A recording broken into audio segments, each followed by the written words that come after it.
I need to talk to you guys about the Oseberg burial. A burial in Oseberg, Norway in 1904 was found with incredible riches and two skeletons. It was dated to be from about 834 AD, and everyone was sure that this was the burial of a great king.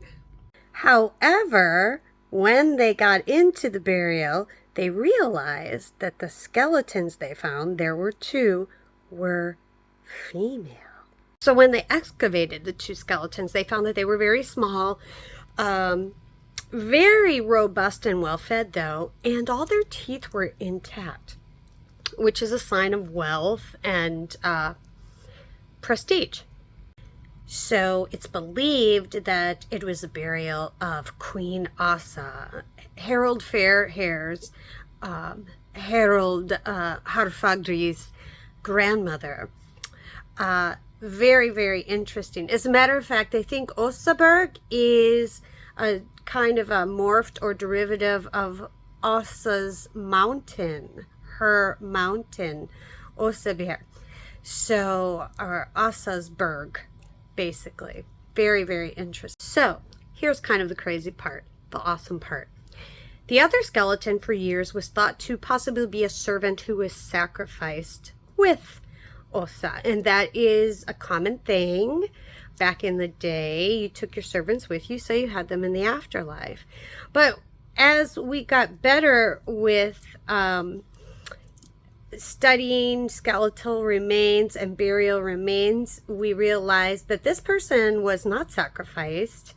Although both of the women had healed injuries, probably from battle, from war, that is not how they died. As a matter of fact, it was determined that the death was from ovarian cancer, probably when she was up in her 80s. And they do say if you live long enough, eventually you get cancer of some sort, because those cells are just kind of in your body. And then as you age and aren't able to turn that cellular stuff over, they take root and grow and that type of stuff. Not a medical doctor, don't quote me on that. Anyway, but this servant, they thought maybe it was a nanny, maybe it was something like that for years. They discovered that they had Morgagni syndrome. Morgagni syndrome. I will put it right here so you can look it up. But in middle age, it's when this boost of testosterone takes over to the point where they actually begin to morph in their appearance. The skeletal system toughens up, thickens up, because of the testosterone boost, and where this person begins to physically appear gender identity differently.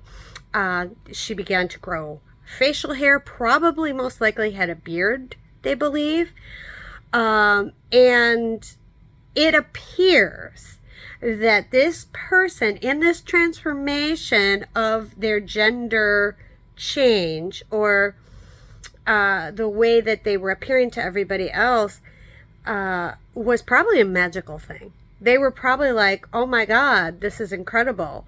And because of the burial goods that are placed in this person's grave and how they were buried with Queen Asa, maybe they were even a partner for her, who knows? That's conjecture. That this person obviously died with tremendous respect and was probably revered and most likely viewed as this transformation taking place as a divine, incredible, godlike quality. I just think that's so beautiful. It's really cool how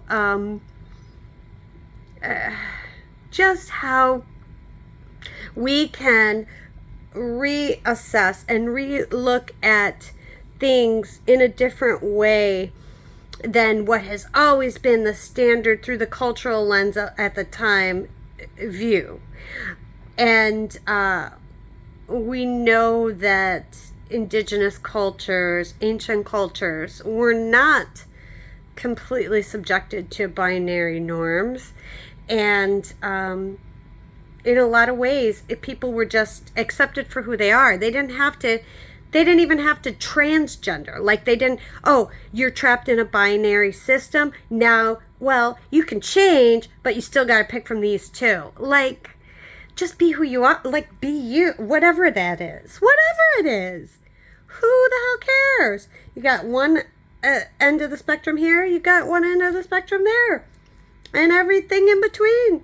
So what? And I love that, because that is the implication of this Oseberg burial. Very cool.